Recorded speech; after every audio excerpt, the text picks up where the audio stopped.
అందరికీ నమస్కారం. నా పేరు రియా, జనసేన పార్టీ వీర మహిళ.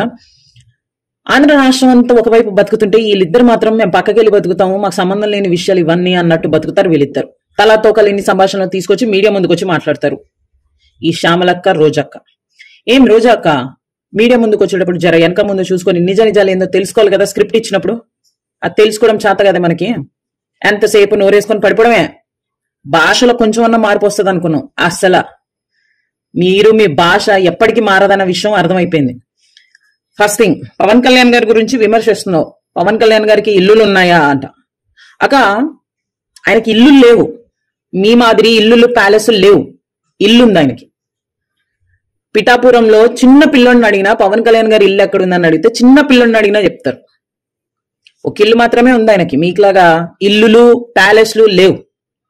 మీరు ఆ ఇళ్లలోంచి బయటికి అడుగు పెట్టలేకపోతున్నారు కాబట్టే ప్రజలు మిమ్మల్ని అక్కడ కూర్చోబెట్టారు.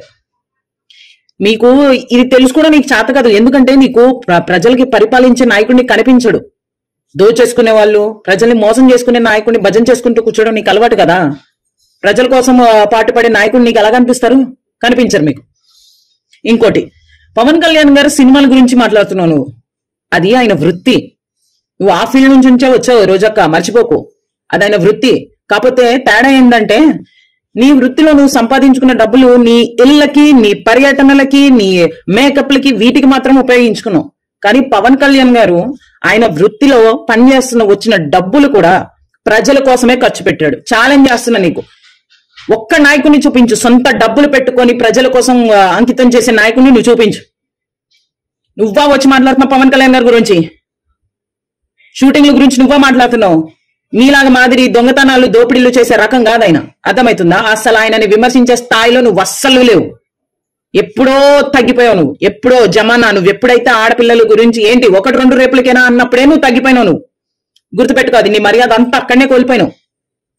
మూడోది, నీ భాష ఏంటి? ఒక్కడికైనా ఇల్లుందా అంట. అసలు లీడర్వేనా నువ్వు? నువ్వు నాయకురాలువేనా? లాంగ్వేజ్ ఎలా మాట్లాడాలో కూడా తెలీదా? ఏం నేర్పిస్తున్నావు? నాయకులు మీరే మర్యాద లేకుండా మాట్లాడే లాంగ్వేజ్లు మాట్లాడుతుంటే కార్యకర్తలు ఎలా ఉంటారు? మీ వల్ల కార్యకర్తలు నాశనం అయిపోయి వాళ్ళు అదే లాంగ్వేజ్లు నేర్చుకొని అస్సలు ఆడవాళ్ళని ఎలా రెస్పెక్ట్ చేయాలో కూడా మర్చిపోతున్నారు వాళ్ళు. మీరా వచ్చి మాట్లాడుతుంది.